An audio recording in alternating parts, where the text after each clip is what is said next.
नमस्कार दोस्तों, स्वागत है आपका हमारे official YouTube channel GS bye sir में। कैसे हैं आप सब? मैं उम्मीद करता हूँ स्वस्थ होंगे, मस्त होंगे, अपनी तैयारी में व्यस्त होंगे। मित्रों, आज की जो ये क्लास है ये केबीएस स्पेशल है, केंद्रीय विद्यालय संगठन। इसका मॉडल पेपर 4 है। कौन सा है? मॉडल पेपर 04 है। 100 क्वेश्चन समाहित किए गए हैं। इसमें से कितने क्वेश्चंस आपके सही जाते हैं कमेंट के माध्यम से आपको बताना है।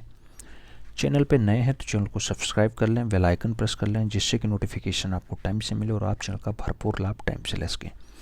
केबीएस का मतलब होता है मित्रों केंद्रीय विद्यालय संगठन, और इसमें भी जो है तरह तरह की भर्तियाँ निकलती हैं। उसी क्रम में ट्रेंड ग्रेजुएट टीचर आर्ट के लिए भर्ती निकली है और 251 पद यहाँ पर समाहित थे।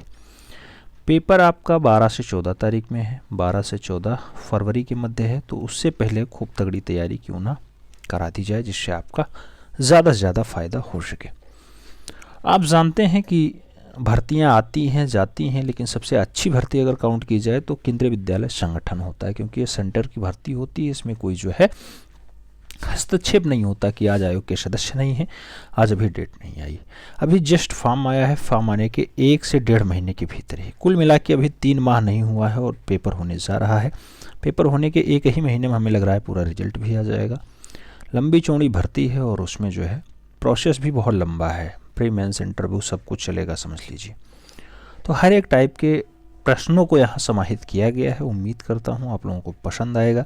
जो लोग 148 फतेह करने के लिए मेहनत कर रहे हैं उनके लिए भी ये बहुत इंपॉर्टेंट है, जो लोग केवल 148 पे फोकस कर रहे हैं।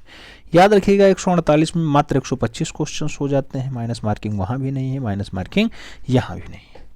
तो चाहे 148 की तैयारी करें चाहे 251 की करें, बात एक ही है। 251 में वही लोग फॉर्म भरे हैं जो 148 किए हुए थे, हालांकि कुछ एक्स्ट्रा एडिशनल डिग्रियां उनकी थी तो उन्होंने जो है फॉर्म अप्लाई कर रखा है। आइए स्टार्ट करते हैं।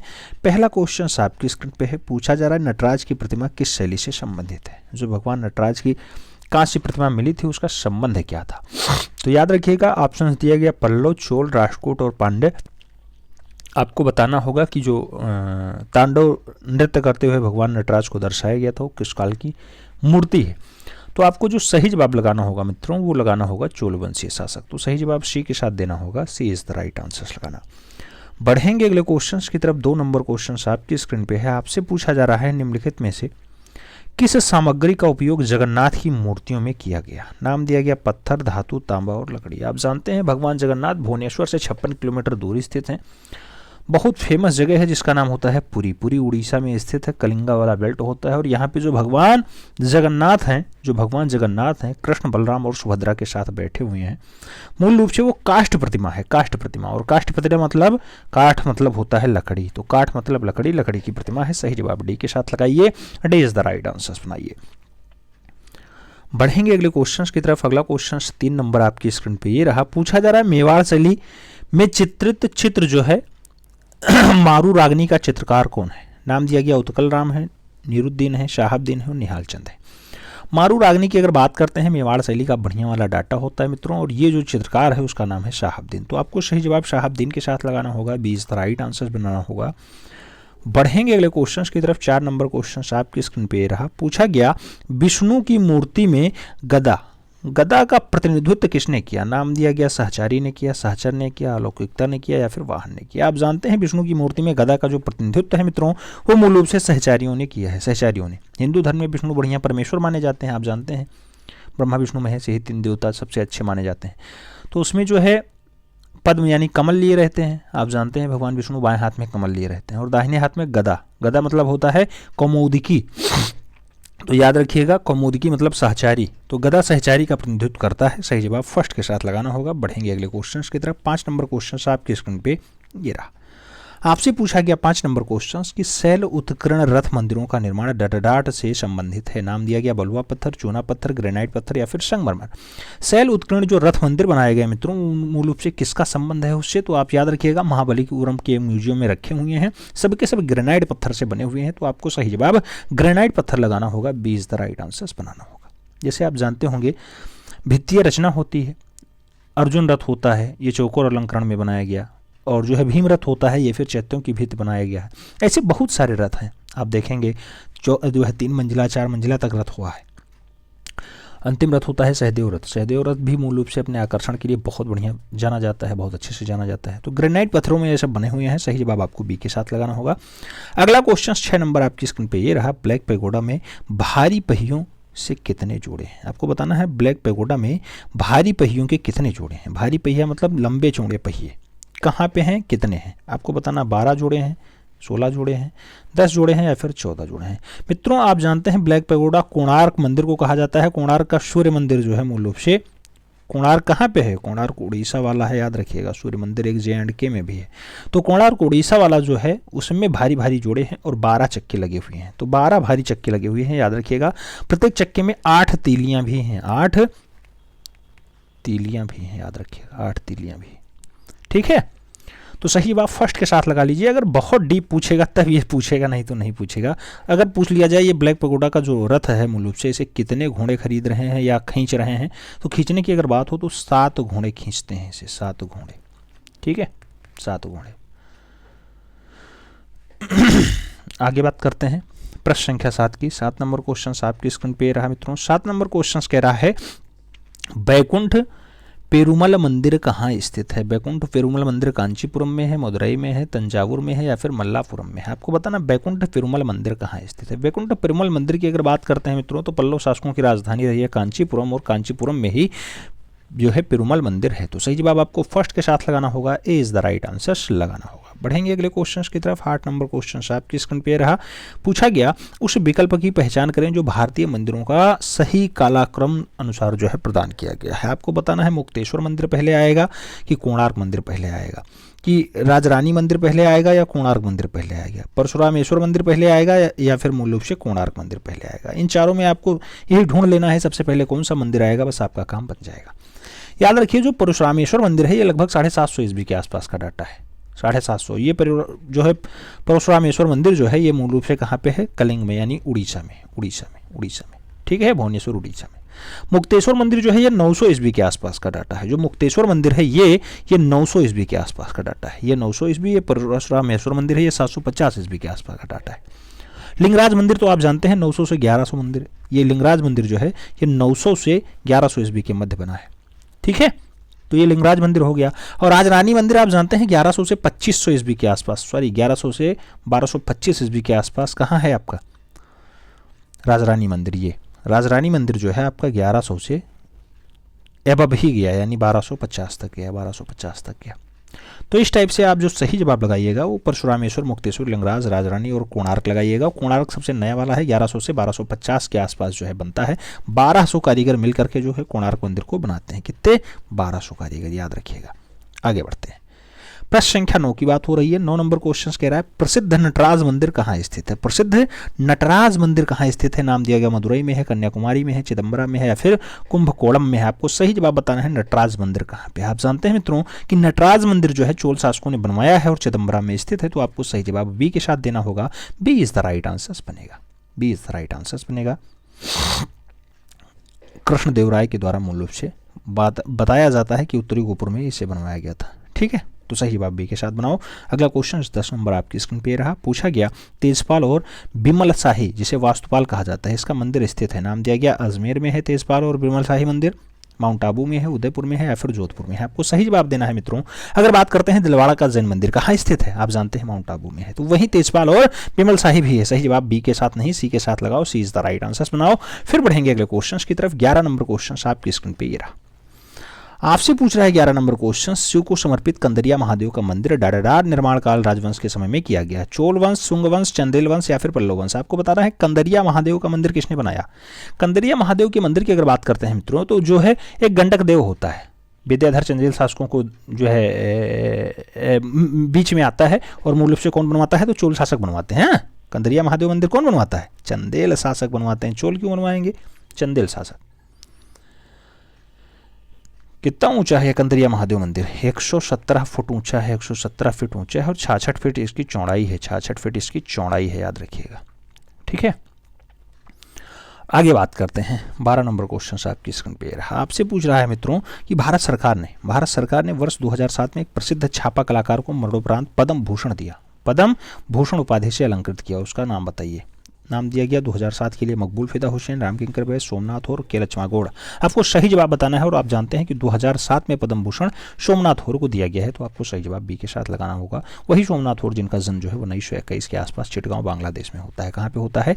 चिटगांव बांग्लादेश में होता है, चिटगांव बांग्लादेश। 1921 से तुरंत याद आना चाहिए बाबा ने, यानी किसने? अवनी बाबू ने। अवनी बाबू ने मूल रूप से षडांग के बारे में बताया था। रूप भेदा प्रमाणानि भावलावण योजनम सदृश वणिका भंगम इच्चेत षडांगम। आगे बात करते हैं। आगे कहा जाता है प्रश्न संख्या 13 नंबर क्वेश्चन कह रहा है बनारस में शाम को किसने चित्रित किया था? बनारस में शाम की अगर बात हो किसकी रचना है? मनु परेख की है, कृष्ण खन्ना की है, प्रणा कौर की है, फिर राम कुमार की है? बनारस में शाम मित्रों बहुत अच्छी रचना है और मनु परेख के द्वारा बनाई है। यही सही जवाब फर्स्ट के साथ देना होगा, ये इज द राइट आंसर। याद रखिएगा मनु परेख वही अहमदाबाद 1939 क्या 1939 अहमदाबाद में जिनका जन्म होता है वो है मनु परेख। First is the right answer लगाना होगा। बढ़ेंगे अगले क्वेश्चन की तरफ। 14 नंबर क्वेश्चन आपकी स्क्रीन पे है। कलाकार कृष्ण रेड्डी किस मुद्रण तकनीकी के लिए प्रख्यात है? कौशिकीय लेखिका के लिए, श्यांता के लिए, नक्काशी के लिए या फिर बोर्ड ब्लॉक के लिए? आपको बताना है कृष्ण रेड्डी किस रूप में फेमस है। कृष्ण रेड्डी की अगर बात होती है मित्रों तो आप जानते हैं छापाकार के रूप में जाने जाते हैं, यानी क्या है? Print maker. तो जो है कृष्ण रेड्डी श्यानता मुद्रण तकनीकी के लिए प्रख्यात है, साथ में छापाकार यानी प्रिंट मेकर के रूप में भी बहुत फेमस है। तो आपको श्यानता और उसके साथ जो है छापाकार भी याद रखना है, छापाकार भी याद रखना है। सही जवाब सी के साथ लगाइए। फिर बढ़ेंगे अगले क्वेश्चन की तरफ। 15 नंबर क्वेश्चन आपकी स्क्रीन पे रहा। आपसे पूछा जा रहा है भारतीय कलाकार हेरेनदास किस चीज के लिए प्रख्यात हैं? फोटोग्राफी, वास्तुकला, मूर्तिकला या फिर मुद्रण? आपको बताना है हेरेनदास का संबंध है किससे? हेरेनदास की अगर बात करते हैं मित्रों बहुत बढ़िया प्रिंट मेकर हैं, तो मुद्रण का काम ये बहुत अच्छे से कर लेते हैं। मुद्रण प्रिंट मेकर, ठीक है, मुद्रण प्रिंट मेकर का काम बहुत अच्छे से कर लेते हैं। तो आपको सही जवाब डी के साथ लगाना होगा। D is the right answer, बनाइएगा। बढ़ते हैं अगले क्वेश्चंस की तरफ। अगला क्वेश्चन 16 नंबर आपकी स्क्रीन पे ये रहा। 16 नंबर क्वेश्चन कह रहा है प्रसिद्ध समकालीन यानी आधुनिक भारतीय छापा चित्रकार देबी डटरार द्वारा बनाया गया। देबी नंदलाल बोस की रचना है, ज्योति भट्ट की रचना है, अनुपम सूद की रचना है या फिर जानकी रमन की रचना है? आपको बताना है देबी किसकी बहुत अच्छी रचना है। याद रखिएगा देबी जो है ज्योति भट्ट ने बनाया है, ज्योति भट्ट। तो आपको सही जवाब सी के साथ देना होगा। ज्योति भट्ट वही जिनका जो है भावनगर गुजरात में जन्म होता है। कब होता है? लगभग 12 मार्च 1934 के आसपास होता है। क्या होता है? 12 मार्च 1934 के आसपास मूल रूप से ज्योति भट्ट का जो है जन्म होता है। ज्योतिन्द्र मानशंकर भट्ट इनका पूरा नाम होता है। सी इज द राइट आंसर बनता है। आगे बात करते हैं। अगला क्वेश्चन 17 नंबर आपकी स्क्रीन पे ये रहा। 17 नंबर प्रश्न कह रहा है मित्रों उस भारतीय चित्रकार का नाम बताइए जिसने 1967 ईस्वी में बर्लिन में अंतर्राष्ट्रीय फिल्म फेस्टिवल में अपने वृत्त चित्रों के लिए गोल्डन बियर का पुरस्कार जीता हो। गोल्डन पुरस्कार वो भी 1967 का। किसने जीता? एम.एफ. हुसैन ने जीता, रणवीर सिंह करेला ने जीता, राव नरसिंह ने जीता या फिर नलिनी मौलनी ने जीता? आपको बताना है 1967 में गोल्डन बियर पुरस्कार किसे जीता गया या किसे दिया गया? तो आप जानते हैं 1967 के आसपास की बात होगी तो नाम वही लगेगा जिसका नाम मूल रूप से बहुत फेमस रहा है, विवादित कलाकार रहा है, वही गोल्डन बियर पुरस्कार जीतेगा, यानी मकबूल फिदा हुसैन सही जवाब लगेगा। मकबूल फिदा हुसैन जो 2011 के आसपास लंदन में जिसकी मृत्यु होती है वो है मकबूल फिदा हुसैन। आप जानते हैं थुर दी आई जाफा पेंटर चित्रकारों की एक दृष्टि फिल्म इन्होंने बना दी थी। उन्हें मूल रूप से गोल्डन क्या बनता है? गोल्डन बियर पुरस्कार से नवाजा जाता है। सही जवाब फर्स्ट के साथ लगाइए। बढ़ेंगे अगले क्वेश्चन की तरफ। 18 नंबर क्वेश्चन आपकी स्क्रीन पे ये रहा। पूछा जा रहा है स्मृति और संगीत के बीच ये बिटवीन मेमोरीज एंड म्यूजिक की बात हो रही है। ऐसी शीर्षक वाली चित्रकला किसने बनाई? जी.एम. शेख ने बनाई, के.जी. सुब्रमण्यम ने बनाई, वी. रमेश ने बनाई या फिर नीलिमा शेख ने बनाई?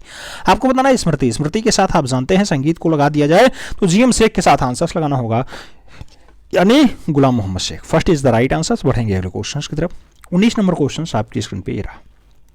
पूछा गया निम्नलिखित में से कौन सा समूह सबसे पहला कलाकार समूह है? नाम बताया गया प्रगतिवाद समूह, तुर्की समूह, बंगाल समूह या फिर कलाकार जो है कलकत्ता समूह। आपको बताना है कौन सा समूह सबसे पहला कलाकार समूह होता है। मित्रों चारों ऑप्शंस देखने के बाद आप जानते हैं कलकत्ता कला समूह जो है जिसे ग्रुप 43 कहा जाता है, मूल रूप से डी के साथ आंसर लगाना होगा। 1943 में इसकी स्थापना हो जाती है, 1943 में इसकी स्थापना हो जाती है कलाकारों का समूह। और इसके स्थापत्यकार जो है प्रदोष दास गुप्ता होते हैं, जो एक अच्छे मूर्तिकार होते हैं। कौन हो?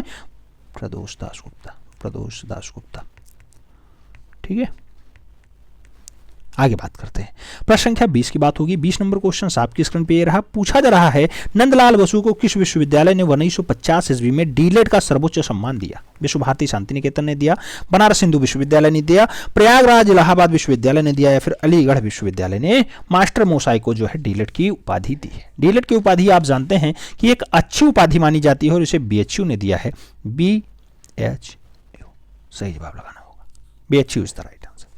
बढ़ेंगे अगले क्वेश्चंस की तरफ। 21 नंबर क्वेश्चन आपकी स्क्रीन पे रहा, आपसे पूछा जा रहा है देवी नामक प्रसिद्ध चित्र किसका है? नाम दिया गया के लक्ष्मागौड़ का है, अमरनाथ सहगल का है, के सी एस वनिक्कर का है, या फिर ज्योतेंद्र मानशंकर भट्ट का है। देवी नामक प्रसिद्ध चित्र किसका है? आप जानते हैं देवी बहुत फेमस रचना है, ज्योतेंद्र मानशंकर भट्ट का है। सही जवाब आपको किसके साथ लगाना होगा? किसके साथ? डी के साथ। D is the right answer. बढ़ेंगे अगले क्वेश्चन की तरफ।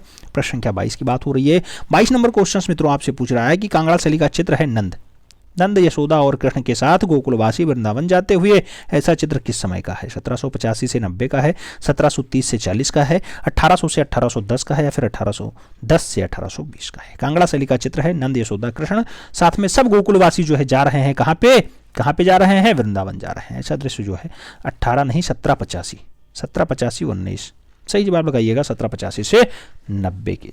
सही जवाब फर्स्ट के साथ लगाइए। 1785 से 1790 के बीच का डाटा है। सही जवाब फर्स्ट के साथ लगाना। अगला क्वेश्चन 23 नंबर आपकी स्क्रीन पे ये रहा। पूछा गया भारतीय घनवादी शैली का पहला चित्रकार कौन है? नंदलाल बोस, गगनेन्द्र नाथ टैगोर, असित कुमार हालधर और अमृता सहगल। आप सभी लोग सही जवाब दे रहे हैं। मैं देख पा रहा हूँ अवनी बाबू के एक भाई हैं गगनेन्द्र नाथ टैगोर, जो घनवादी चित्रकार हैं। सही जवाब सी के साथ बन रहा है। सी इज द राइट आंसर लगाइए। 24 नंबर क्वेश्चन आपकी स्क्रीन पे ये रहा। पूछा गया लिनोकट तकनीकी के द्वारा दांडी यात्रा का प्रसिद्ध छापाकार किसने बनाया? रवि वर्मा ने बनाया, रविन्द्रनाथ टैगोर ने बनाया, विनोद बिहारी मुखर्जी ने बनाया, फिर नंदलाल बोस ने बनाया। आपको बताना है दांडी यात्रा किसकी रचना है।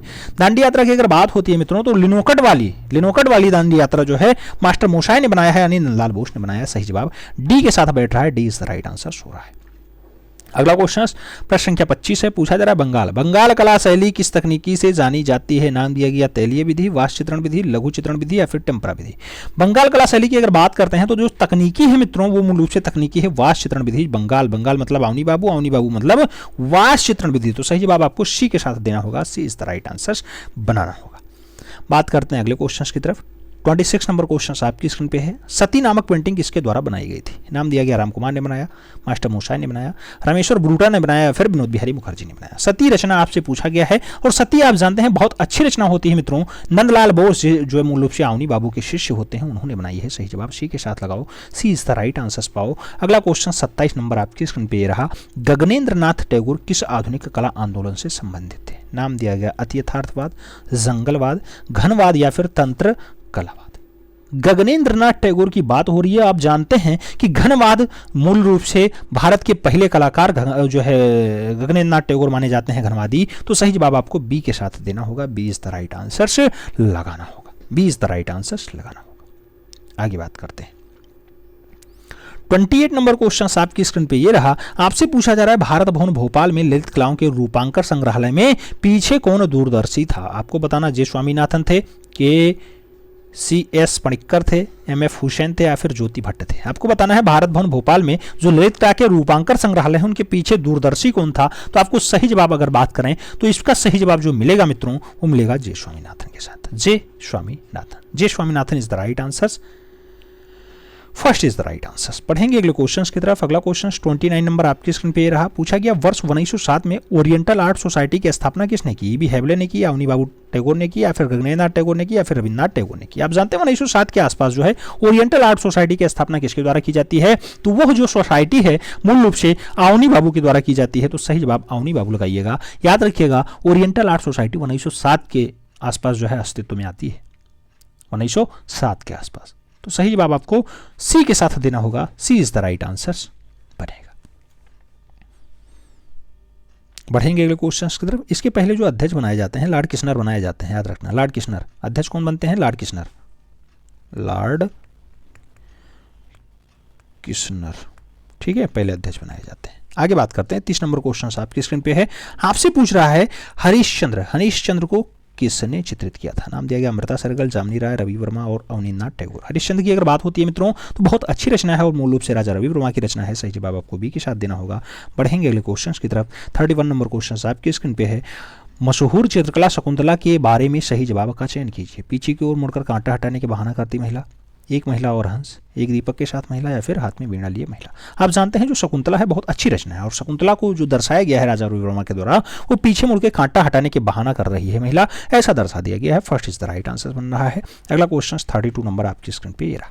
राजा रवि वर्मा जाने जाते हैं, नाम दिया गया वास पेंटिंग के लिए, जल रंग पेंटिंग के लिए, टेम्परा पेंटिंग के लिए या फिर तैलीय रचना के लिए। आपको बताना है राजा रवि वर्मा किस रूप में फेमस है। आप जानते हैं राजा रवि वर्मा वही मूल रूप से केरला किलिमन्नूर वाले, तो इनका जो संबंध है मित्रों तैलीय रंग के लिए है, तो सही जवाब डी के साथ बनता है। अगला क्वेश्चन 33 नंबर आपकी स्क्रीन पे ये रहा। पूछा गया किसने छापाकार के रूप में कार्य नहीं किया। नाम दिया गया जय झरोटिया ने नहीं किया, राजा रवि वर्मा ने नहीं किया, अनुपम सूद ने नहीं किया या फिर चित्त प्रसाद ने नहीं किया। तो छापाकार के रूप में किसने कार्य नहीं किया, 4 ऑप्शन आया, उसमें जो है राजा रवि वर्मा ने कभी छापाकार के रूप में कार्य नहीं किया है। पौराणिक विषयों पर उन्होंने खूब ज्यादा कलाकारी की है, आप जानते हैं। तो सही जवाब दृश्य चित्रण के लिए लगाइए, सी इज द राइट आंसर बनाइए।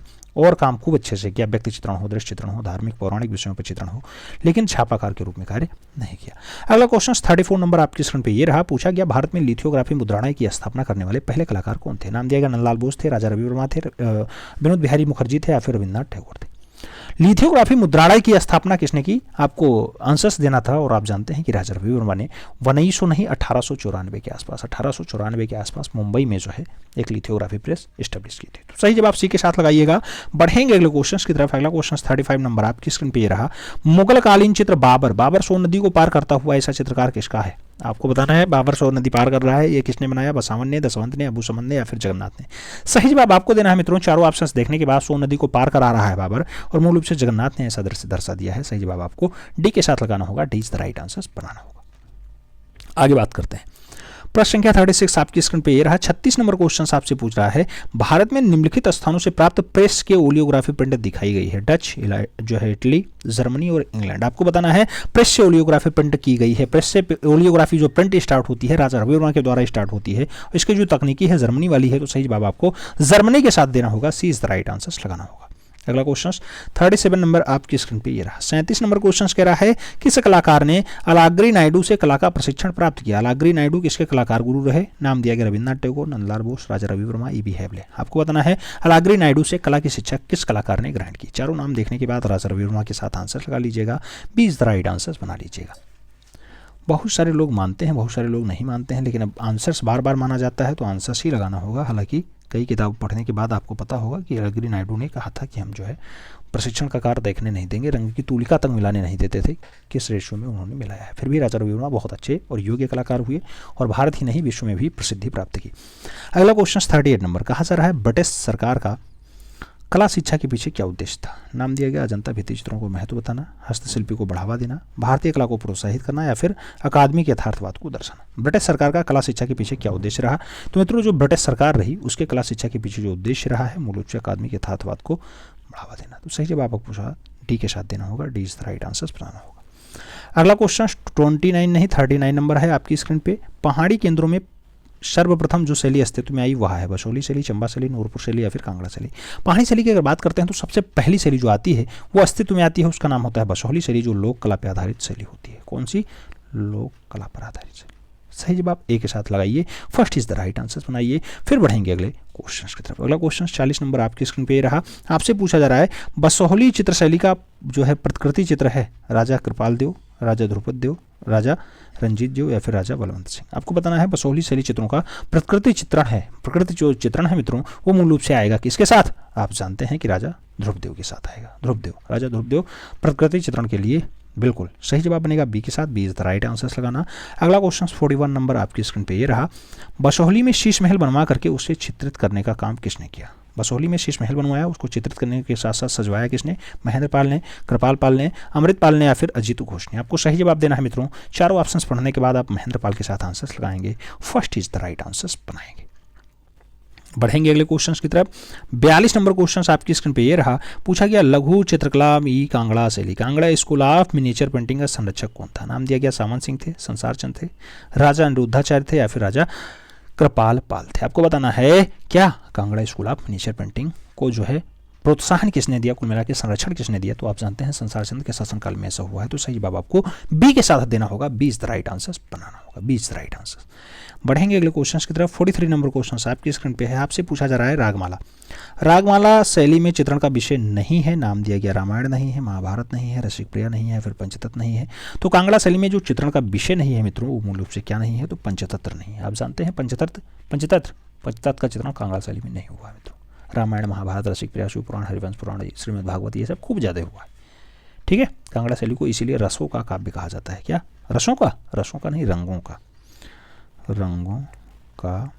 काव्य। ठीक है, कांगड़ा शैली को ही कहा जाता है।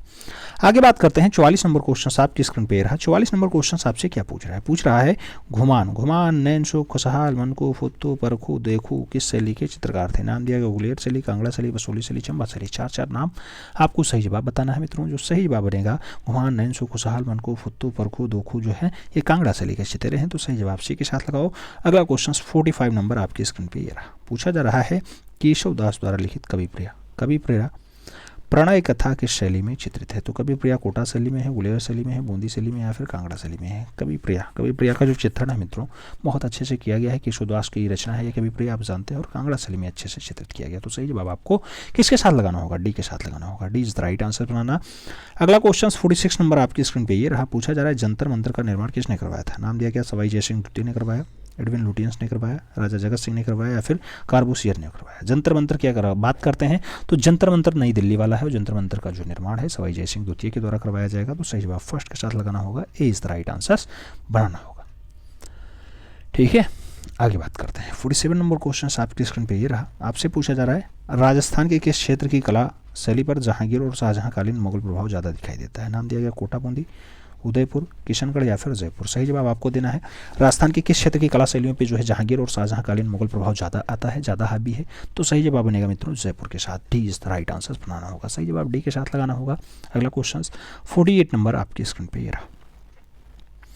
48 नंबर क्वेश्चन कह रहा है प्रसिद्ध राजस्थानी लघु चित्र राजा अनिरुद्ध सिंह हाड़ा का चित्रकार किसने बनाया। नाम दिया गया उत्कल राम ने बनाया, शिवराम ने बनाया, साहब राम ने बनाया, फिर उत्कल सिंह ने बनाया। राजा अनिरुद्ध सिंह हाड़ा का जो चित्र है मूल रूप से किसके द्वारा बनाया जाता है। तो आप जानते हैं बूंदी का बढ़िया चित्रण है, और मूल रूप से बूंदी में उत्कल राम बहुत बढ़िया चितेरा रहा। तो सही जवाब आपको फर्स्ट के साथ देना होगा, किसके साथ, हाड़ा का चित्रकार उत्कल राम था। सही जवाब ए के साथ लगाओ। अगला क्वेश्चन 49 नंबर आपकी स्क्रीन पे रहा। 49 नंबर क्वेश्चन आपसे क्या पूछ रहा है बूंदी के लघु चित्रों का प्रमुख विषय बताओ। पशु पक्षी, प्रकृति, रागमाला, या फिर शिकार। आपको बताना है बूंदी का जो है चित्रण शैली क्या रहा। तो आप जानते हैं बूंदी राजस्थानी की उपशैली होती है बूंदी, और वहाँ पे रागमाला का चित्रण बहुत अच्छे से किया है। रागमाला तो है ही, तो बूंदी चित्रों का आख्यान जो है मूल रूप से रागमाला बहुत अच्छे से किया गया। हालांकि आप देखें तो बहुत कुछ दिखाई देगा, लेकिन यहाँ पे बूंदी का जो उत्कर्ष है 17वीं शताब्दी के आसपास हो जाता है, और यहाँ पे जो सबसे अच्छी रचना प्रमुख विषय माना जाता है रागमाला माना जाता है। ठीक है, रागमाला। हालांकि आप चित्र देखेंगे तो यहाँ पे पशु पक्षी भी मिल जाएंगे, शिकार भी मिल जाएगा, लेकिन रागमाला ज़्यादा बढ़िया से दर्शाया गया है बूंदी में। तो सही बात बी के साथ लगाओ। अगला क्वेश्चन 50 नंबर आपकी स्क्रीन पे ये रहा। आपसे पूछा जा रहा है किस महाराजा के संरक्षण में राजस्थानी लघु चित्र शैलियों में किशनगढ़ उपशैली को जो है चरमोत्कर्ष पे पहुंच जाता है।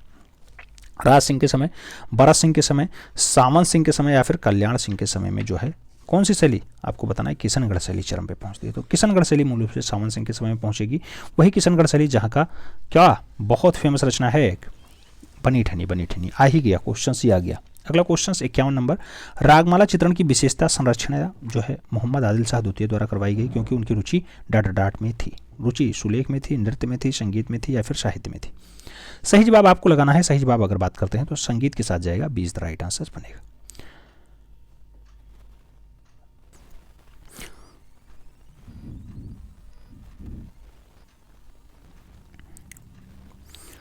प्रश्न संख्या 51 पूछ रहा है रागमाला चित्रण का विशेषतया संरक्षण जो है मोहम्मद आदिल शाह द्वारा किया गया, क्योंकि उनकी रुचि डाट में थी। आदिल शाह की रुचि सुलेख में थी, नृत्य में थी, संगीत में थी, या फिर साहित्य में थी। ये आपको बताना है कि रागमाला चित्रण पे जो विशेष संरक्षण दिया था आदिल शाह ने, उसकी रुचि किस साइड में थी। तो याद रखिएगा उसकी जो रुचि होगी वो मूल रूप से संगीत में होगी।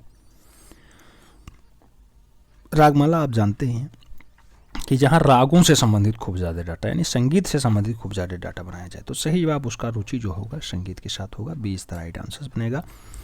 अगला क्वेश्चन 52 नंबर आपकी स्क्रीन पे ये रहा। आपसे पूछा जा रहा है बनी ठनी। बनी ठनी जो राधा का प्रतिरूप है, जरीना वास्तविक चित्रण है, आपको बताना है चित्रित किया मंसूर ने किया, शहाबुद्दीन ने किया, निहाल चंद्र ने किया या फिर गुलाम ने किया।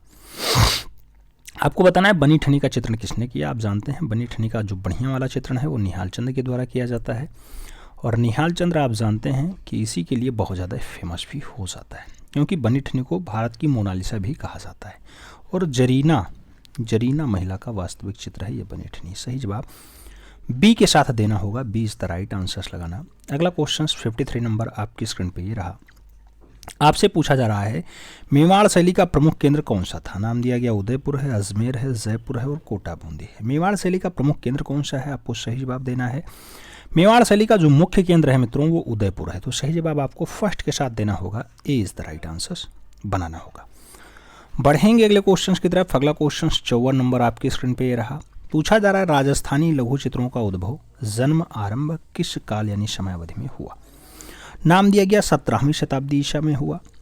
आपको बताना है 15वीं शताब्दी ईस्वी में हुआ, 16वीं शताब्दी ईस्वी में हुआ या फिर 14वीं शताब्दी ईस्वी में हुआ। राजस्थानी लघु चित्रकला का जो उद्भव है, मूल रूप से विकास है, वो मूल रूप से 16वीं शताब्दी के आसपास होता है। 1550 से आप जानते हैं कि 1900 ईस्वी तक जो डाटा होता है वो राजस्थानी चित्रकला के अंतर्गत आता है, तो आपको सही जवाब बी के साथ लगाना होगा, 16वीं शताब्दी इज द राइट आंसर। बढ़ेंगे अगले क्वेश्चन की तरफ। अगला क्वेश्चन 55 नंबर आपकी स्क्रीन पे ये रहा। आपसे पूछा जा रहा है लघु चित्र कौन सा है। धारा पर बैठी योगिनी को दर्शाया गया गोलकुंडा में, बीदर में, बीजापुर में या फिर अहमदनगर में। आपको बताना है धारा के पास बैठी योगिनी, धारा के पास योगी बैठनी रचना किस काल की है, तो सही जवाब बनेगा बीजापुर काल की है। बीजापुर ठीक है, बीजापुर 1490 में स्वतंत्र राज्य घोषित होता है बीजापुर। आदिल शाह इस वंश को स्थापित करता है। कौन? आदिल शाह। आगे बात करते हैं प्रश्न संख्या 56 की। 56 नंबर क्वेश्चन आपसे पूछ रहा है मित्रों कि दक्कन के मध्यकालीन चित्रों को कहाँ संग्रहित किया गया। नाम दिया गया है अहमदनगर में, कोल्हापुर में, पुणे में या फिर दक्कन के मध्यकालीन चित्रों का संग्रह कहाँ है। पुणे में है, औरंगाबाद में है, कोल्हापुर में है या फिर अहमदनगर में है। सही जवाब आपको देना है, चारों ऑप्शंस देखिए। दक्कन मतलब होता है, आप जानिएगा कि ये अहमदाबाद वाला होगा यानी अहमदनगर वाला, तो first is the right answer बनेगा अहमदनगर। सही जवाब बनेगा अहमदनगर। रागमाला का चित्रण खूब ज़्यादा अहमदनगर में दिखाई देता है, ठीक है, तो अहमदनगर लगाइएगा, ठीक है। सही जवाब फर्स्ट के साथ लगाइएगा। आगे बात करते हैं 57 नंबर क्वेश्चन, थोड़ा सा जटिल क्वेश्चन है, ठीक है। ये अभिकथन और कारण से संबंधित क्वेश्चन है। इसमें आपको मिलान करना होता है कि कथन सही है कि कारण सही है कि दोनों सही है कि दोनों गलत हैं। जैसे अभिकथन कहा गया कि ताजमहल सर्वाधिक सुंदर विश्व धरोहर वास्तुकला का नमूना एवं विश्व के 7 अजूबों में से एक समझा जाता है। अब इसका कारण दिया गया कि जो ताजमहल है ज़्यादा सुंदर है, नमूना विश्व 7 अजूबों में शामिल है। इसका कारण दिया गया कि अपने ऐतिहासिक महत्व से परे यह सौंदर्यपरक रूप से अनुपातिक और कला का महत्वपूर्ण नमूना है। इसका कारण दे दिया गया। अब आपको जो है बताना होगा कि कौन कौन सा सही है। तो याद रखिएगा ताजमहल सर्वाधिक सुंदर तो है ही, विश्व धरोहर स्थल में भी शामिल है, तो ए तो एकदम सही हो जाएगा।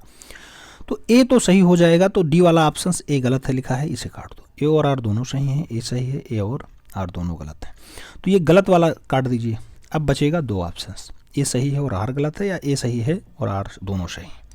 तो ए तो सही हो गया, लेकिन बी ऑप्शन जो कारण दिया गया कि अपने ऐतिहासिक महत्व से परे है और यह सौंदर्यपरक रूप में आनुपातिक और कला का महत्वपूर्ण नमूना है, तो ये कला का बढ़िया नमूना है, उसमें कोई डाउट्स नहीं है, इसलिए आर गलत नहीं होगा। सही जवाब सी के साथ जाएगा, ए और आर दोनों सही है। बढ़ेंगे अगले क्वेश्चन की तरफ। अगला क्वेश्चन 58 नंबर आपकी स्क्रीन पे ये रहा। आपसे पूछा जा रहा है मध्यकालीन भारत के किस सम्राट के शासनकाल के दौरान चित्रकला अपने चरम सीमा पे पहुंच गई थी। नाम दिया गया अकबर के समय पहुंची, जहांगीर के समय पहुंची, शाहजहां के समय पहुंची या फिर औरंगजेब के समय जो है चरम सीमा पे पहुंच जाती है। तो चित्रकला की बात हो रही है और चित्रकला अपने चरम सीमा पे पहुंचती है जहांगीर के काल में, जबकि स्थापत्य की अगर बात करते हैं स्थापत्य तब आप लगाते हैं जो है शाहजहां के समय। अगर ये पूछा जाता मुगल शैली किसने खोजी, तो मुगल शैली का जन्मदाता जो है वो अकबर होता है, याद रखिएगा। जबकि मुगल वंश का संस्थापक तो आप जानते हैं कि बाबर होता है। और औरंगजेब की अगर बात करते हैं तो चित्रकारों को भगाने का काम इसका रहा, यानी चित्रकला खत्म होने की कगार पे किसके टाइम, तो आपको याद रखना होगा कि औरंगजेब ने चित्रकारों को भगा दिया था। आगे बात करते हैं प्रश्न संख्या 59 आपकी स्क्रीन पे ये रहा। आपसे पूछा जा रहा है मित्रों कि पहाड़ी लघु चित्र शैली में किस उपशैली में जो है भड़कीले रंगों का ज़्यादा प्रयोग किया गया। नाम दिया गया चंबा में, कांगड़ा में, बसोहली में, गुलेर में। सही जवाब आपको बताना है। पहाड़ी लघु चित्रों में कौन से भड़कीले रंगों का प्रयोग ज़्यादा बढ़िया से किया गया। सही जवाब दिया गया बसोहली में। सही जवाब बसोहली। बसोहली में जो है चटक रंगों का प्रयोग खूब किया गया, चटक रंग ज़्यादा प्रयोग किए गए। ठीक है, तो सही जवाब बी के साथ लगाओ। अगला क्वेश्चन 60 नंबर आपकी स्क्रीन पे ये रहा। पूछा गया जहांगीर अपने समय में सबसे अच्छा चित्रकार मानता था। नाम दिया गया मंसूर को, अबुल हसन को, अबुल फजल को या फिर वाशावन को। जहांगीर अपने काल का सबसे बढ़िया वाला जो चितेरा मानता था वो मूल रूप से मानता था अबुल हसन को। तो सही जवाब आपको अबुल हसन देना होगा। आप जानते हैं जहांगीर के काल में उस्ताद मंसूर हों, अबुल हसन हों, मनोहर हों, फारूक बेग हों, बिशंदास हों, मिस्किन हों, ये सब बढ़िया बढ़िया थे। लेकिन अबुल हसन को ही इसने जो है नादिर उद जमा की उपाधि दी थी। किसकी? नादिर उद जमा की उपाधि दी थी। सही जवाब सी के साथ लगाओ। अगला क्वेश्चन 61 नंबर आपकी स्क्रीन पे ये रहा। आपसे पूछा जा रहा है 61 नंबर क्वेश्चन।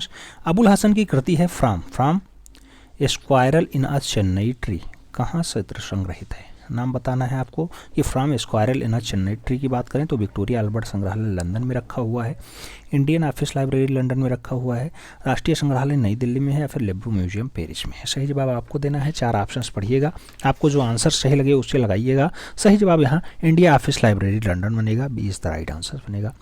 तो सही जवाब जो है बी के साथ देना होगा, B is the right answer बनाना।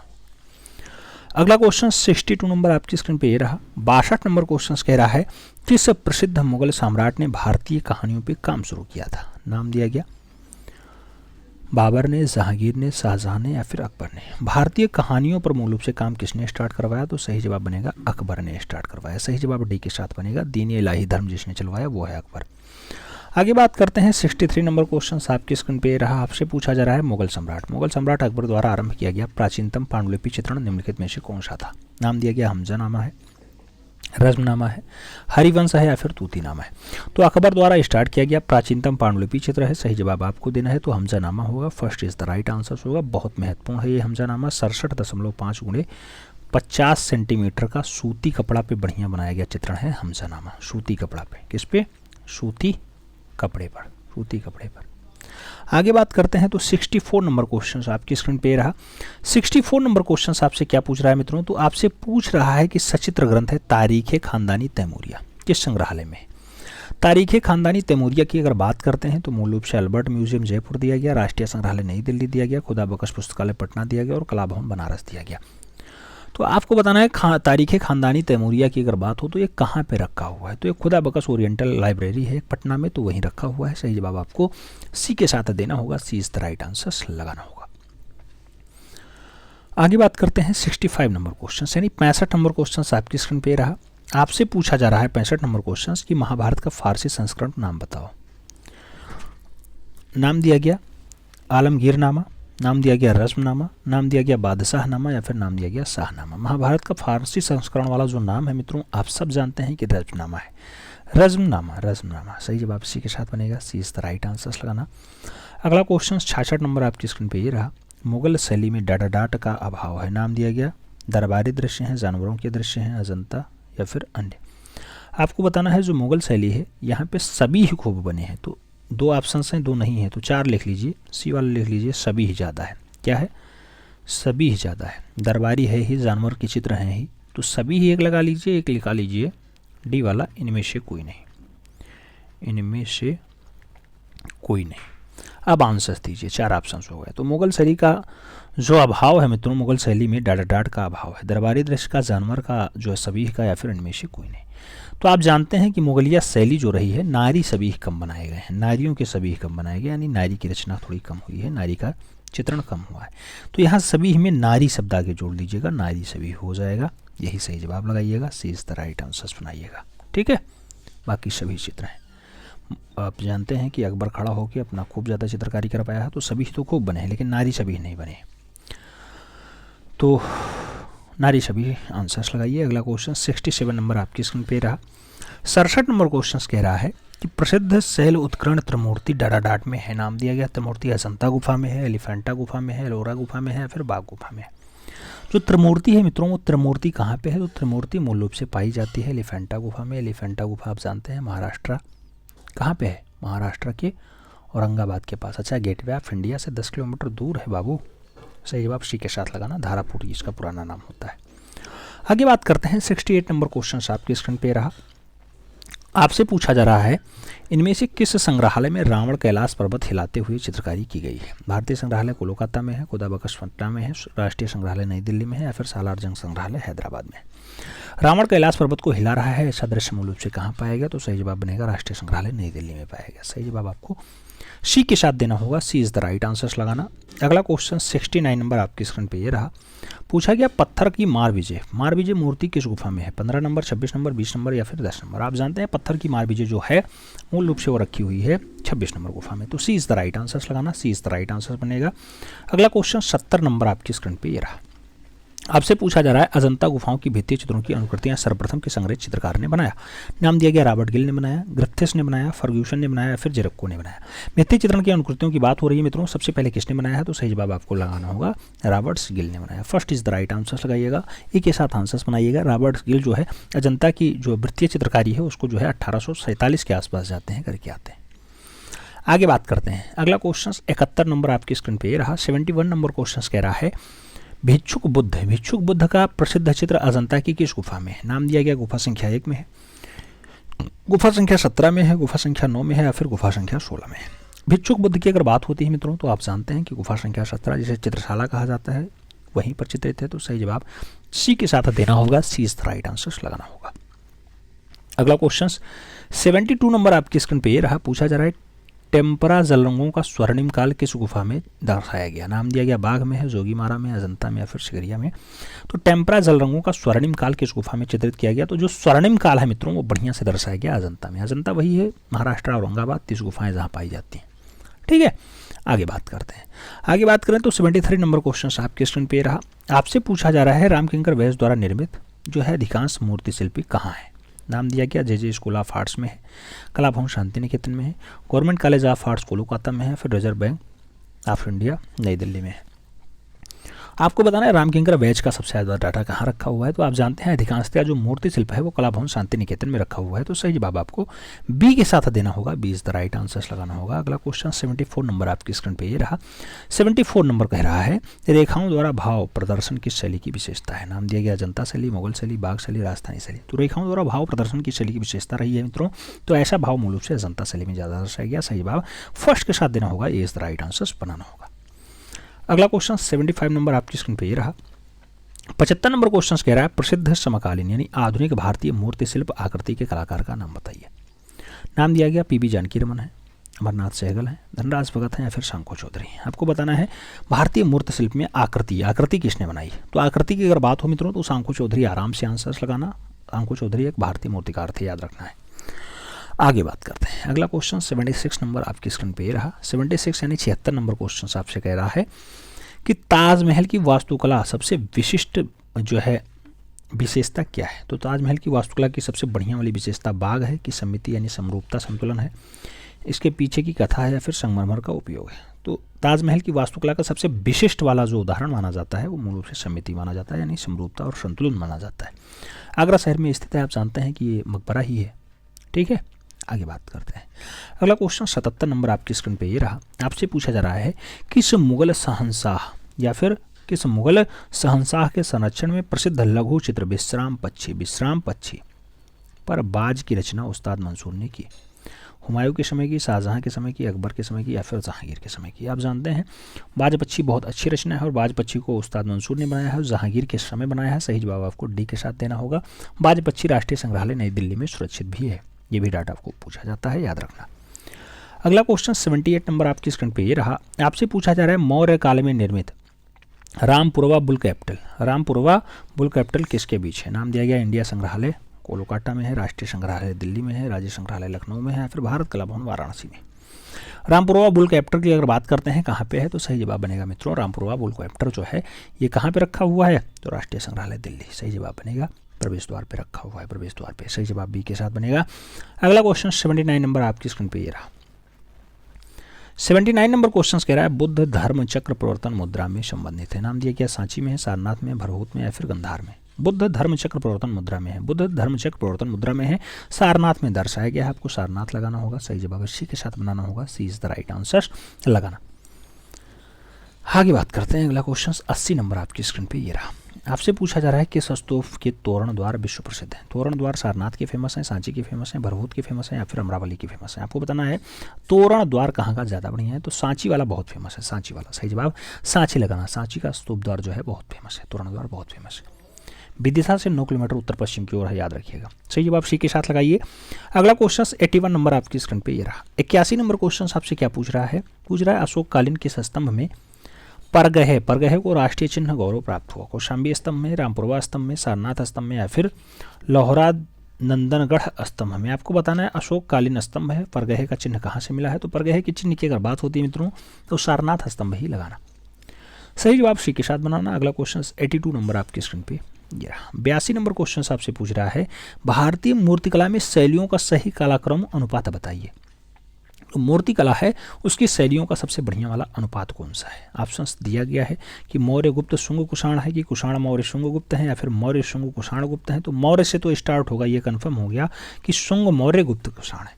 दो जगह जो है मौर्य से स्टार्ट हुआ है, तो ये डी और बी तो ऐसे काट दीजिए। अब मौर्य के बाद गुप्त आएगा कि शुंग आएगा, ये आपको ध्यान रखना है।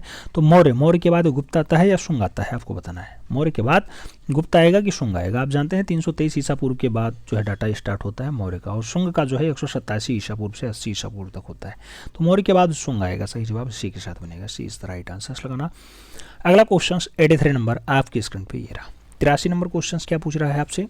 पूछ रहा है निम्नलिखित राजाओं में से किसी एक के शासनकाल में गांधार शैली का विकास हुआ, दिए गए विकल्पों में से उसकी पहचान करें। गांधार शैली गुप्त शैली में ज़्यादा हावी हुई, शुंग में, कुषाण में या फिर सातवाहन में। आपको बताना है गांधार शैली का विकास कहाँ पे ज़्यादा बढ़िया से हुआ। गांधार शैली कुषाण काल में ज़्यादा जो है आगे बढ़ी है, तो सही जवाब आपको बी के साथ देना होगा, B is the right answer लगाना। अगला क्वेश्चन 84 नंबर आपकी स्क्रीन पर ये रहा।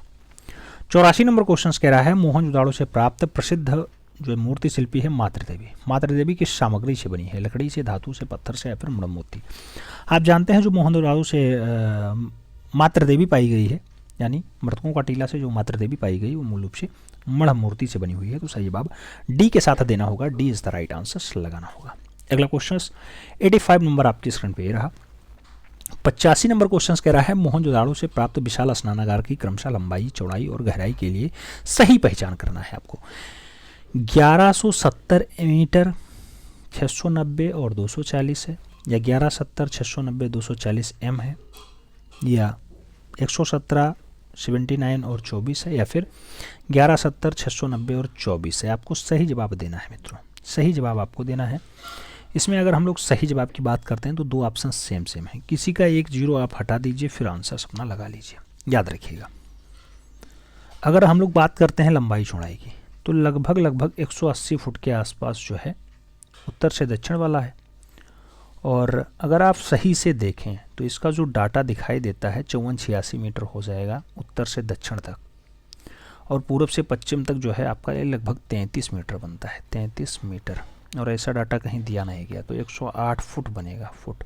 यहाँ मीटर में सब डाम दिया गया है, मीटर में कुछ नहीं होगा, ठीक है। स्नानागार की जो लंबाई है 180 फुट है, 180 फुट गुणे 108 फुट गुणे एक जो गहराई होगी ये 39 फुट होगी। और ऐसा दृश्य किसी चारों ऑप्शंस में नहीं दिया गया है, तो इसका चारों ऑप्शंस आप गलत काट दीजिए। सब मीटर में दिया गया, और मीटर की अगर हम लोग बात करते हैं तो मीटर में बनेगा 54.86 मीटर, उसके साथ दूसरा 33 मीटर होता है, और तीसरा जो है ये आप जानते हैं कि फुट की बात हो रही है, और फुट में कभी कभी जो है डाटा 9 कितना मीटर हो जाता है, कितना मीटर हो जाता है, कभी कभी जो है इसकी गहराई 2.4 मीटर आ जाती है, 2.44 वाली भी।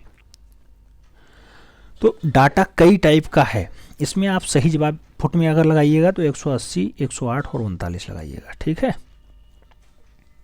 आगे बात करते हैं, चारों ऑप्शन इसमें लगभग गलत मिलेंगे आपको। अगला क्वेश्चन 86 नंबर आपकी स्क्रीन पे ये रहा। आपसे पूछा जा रहा है रविन्द्रनाथ टैगोर ने किससे अपनी चित्र शैली का विकास किया? नाम दिया गया व्यंग्यात्मक चित्र, द्रुत रेखांकन चित्र, रेखांकन चित्र या फिर लेखन में शुद्धियों और विलोपन के शुद्ध। आपको सही जवाब देना है कि रविंद्र बाबा ने जो है किस पे अच्छे से अपनी पकड़ बनाई, तो लेखन में शुद्धियों का और विलोपन का जो है बढ़िया काम किया। तो सही जवाब डी के साथ लगाना, D is the right answer बनाना। अगला क्वेश्चन 87 नंबर आपकी स्क्रीन पे ये रहा। पूछा गया मोहनजोदाड़ो से प्राप्त नर्तकी प्रतिमा डट बनी है। नाम दिया गया पीतल से, कांसे से, तांबे से या फिर टिन से। आप जानते हैं जो हड़प्पा नहीं मोहनजोदाड़ो से नर्तकी की प्रतिमा मिली है, दो तवांगी एक कांस्य प्रतिमा होती है, आप जानते हैं, तो कांसे से बनी हुई है। सही जवाब सी के साथ देना होगा। अगला क्वेश्चन 88 नंबर आपकी स्क्रीन पे ये रहा। आपसे पूछा जा रहा है हड़प्पा, अच्छा हड़प्पा नहीं, साल ओढ़े और छोटी दाढ़ी लिए योगी संबंधित है। रोपड़ से, मोहनजोदाड़ो से, लोथल से या फिर हड़प्पा से। तो साल ओढ़े या फिर छोटी दाढ़ी लिए जो मूल रूप से डाटा प्राप्त होता है वो भी मोहनजोदाड़ो का ही है। तो सही जवाब आपको मृतकों का टीला ही लगाना होगा, सी इज द राइट आंसर बनाना होगा। अगला क्वेश्चन 89 नंबर आपकी स्क्रीन पे ये रहा। आपसे पूछा जाता है हड़प्पन सभ्यता किसे कहते हैं। नाम दिया गया गुप्त सभ्यता, वैदिक सभ्यता, मुगल सभ्यता या फिर सिंधु सभ्यता। हड़प्पन सभ्यता जिसे कहते हैं उसका नाम होता है सिंधु घाटी सभ्यता। आप जानते हैं 1921 से जो डाटा स्टार्ट हो जाए, 1921 जॉन मार्शल आते हैं, पुरातत्वविद हैं, ये मूल रूप से राय बहादुर दयाराम साहनी और उसके साथ साथ आर.डी. बनर्जी, तो ये लोग अपना काम करते हैं। तो सिंधु घाटी सभ्यता हड़प्पा सभ्यता को कहा जाता है, D is the right answer लगाना। अगला क्वेश्चन 90 नंबर आपकी स्क्रीन पे ये रहा। हड़प्पाई कालीन स्थलों से प्राप्त अधिकांश मोहरें किस सामग्री की बनी है। ज़्यादातर मोहरें कास्ट में है, कांच में है, सैलखड़ी में है या फिर तांबा में है। अधिकांश जो मोहरें हैं मित्रों वो किस काल में है, तो अधिकांश मोहरें जो हैं सैलखड़ी में बनी हुई हैं। तो आपको सही जवाब बी के साथ देना होगा, B is the right answer बनाना होगा। आगे बात करते हैं 91 नंबर क्वेश्चन आपकी स्क्रीन पे रहा। 91 नंबर क्वेश्चन कह रहा है सिंधु घाटी में निम्नलिखित में से किसकी खोज की गई। सिंधु घाटी में टेराकोटा आकृतियां बनाई गई, खिलौना बनाया गया, मोहर बनाया गया या फिर धातु की मूर्तियां बनाया गया। सिंधु घाटी काल में जो डाटा बनाया गया उसमें सबसे ज़्यादा मोहरे बने हैं, याद रखिएगा मोहरे मिट्टी की ज़्यादातर बनी हुई हैं। तो सही जवाब आप बी के साथ लगाइएगा। अगला क्वेश्चन 92 नंबर आपकी स्क्रीन पे ये रहा। पूछा जा रहा है नगरीय सभ्यता का प्रथम उदाहरण कहाँ से मिला। नाम दिया गया मोहनजोदाड़ो हड़प्पा से मिला, कौशाम्बी से मिला, राजघाट से मिला या फिर तक्षशिला मिला। नगरीय सभ्यता का जो प्रथम उदाहरण मिलता है मित्रों वो कहाँ से मिलता है, तो नगरीय सभ्यता का अगर पहला उदाहरण आप देखें तो जो है मोहनजोदाड़ो और हड़प्पा सबसे पहले नगर की श्रेणी में आते हैं और बढ़िया पूर्ण विकसित नगर माने जाते हैं। तो सही जवाब फर्स्ट के साथ लगाना, ए इज द राइट आंसर चुनना। अगला क्वेश्चन 93 नंबर आपकी स्क्रीन पे रहा। पूछा गया सिंधु घाटी काल में जो है नागरिक हैं उनके द्वारा कौन से धातु बहुतायत प्रयोग किए जाते थे। अष्ट धातु, मिश्र धातु, जस्ता या फिर तांबा। सबसे ज़्यादा कौन सी धातु प्रयोग की जाती है, तो आपको यहाँ लगाना होगा सबसे ज़्यादा कौन सी धातु। तो सबसे ज़्यादा जो धातु प्रयोग की जाती थी वो तांबा की जाती थी, तांबा उस टाइम, क्योंकि तांबे से भी तांबाबाद की बैलगाड़ी मिलती है, आप जानते हैं। तांबे का हंस भी मिला है, लोथल से जो है तांबे का हंस मिला ही है, मोहनजोदाड़ो से तांबे की ही नर्तकी मिली है, कांसे की। तो तांबा उस टाइम बहुत ज़्यादा मिलता था। सही जवाब डी के साथ लगाना। अगला क्वेश्चन 94 नंबर आपकी स्क्रीन पे रहा। सिंधु घाटी के चित्रांकन के उदाहरण मिले हैं। नाम दिया गया कागज़ पे, कपड़े पे, दीवार पे या फिर पत्थरों पे। आपको बताना है सिंधु घाटी काल में जो चित्रांकन है वो किस पे मिले, तो सबसे ज़्यादा पात्रों पे मिले हैं। सही जवाब डी के साथ लगाना। बर्तनों पर बहुत ज़्यादा काम हुआ है। आगे 95 नंबर क्वेश्चन आपसे कह रहा है निम्नलिखित में से किसका रूपप्रद कला से संबंध नहीं है। नाम दिया गया रेखा का नहीं, वर्ण का नहीं, स्वर का नहीं या फिर अंतराल का नहीं। रूपपद कला में किसका संबंध नहीं होता, तो आप जानते हैं स्वर से यहाँ कोई मतलब नहीं है, स्वर से यहाँ कोई मतलब नहीं है, स्वर संगीत में आता है। सही जवाब बी के साथ लगाओ। अगला क्वेश्चन 96 नंबर आपकी स्क्रीन पे ये रहा।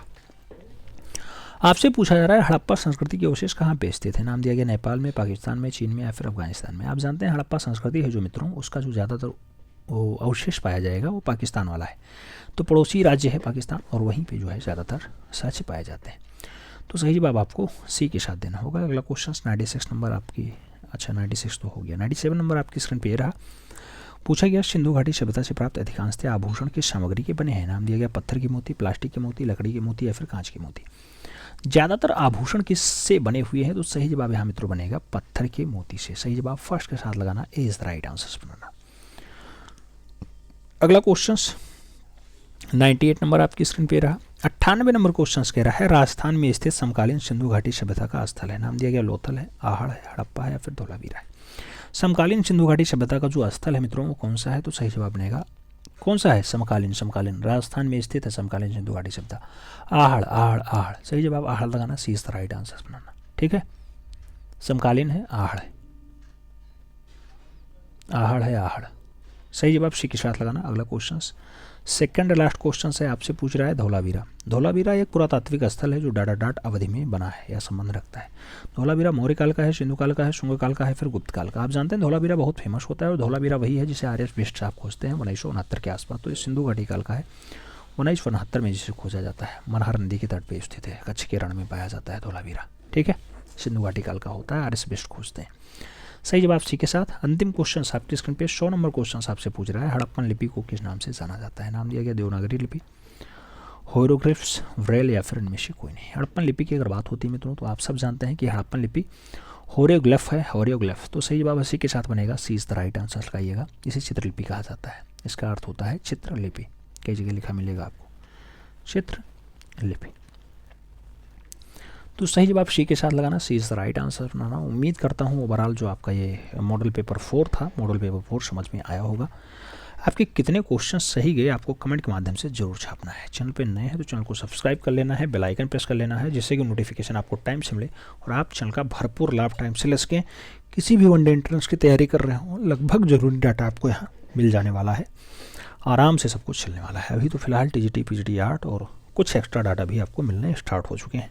प्रावैधिक कला 22 तारीख को पेपर है, तो उसका भी लगातार अब मैराथन क्लास चलेगा, उसमें कोई डाउट्स नहीं होगा। चलिए मिलते हैं शुरू में, तब तक के लिए दिल से सैल्यूट, जय हिंद।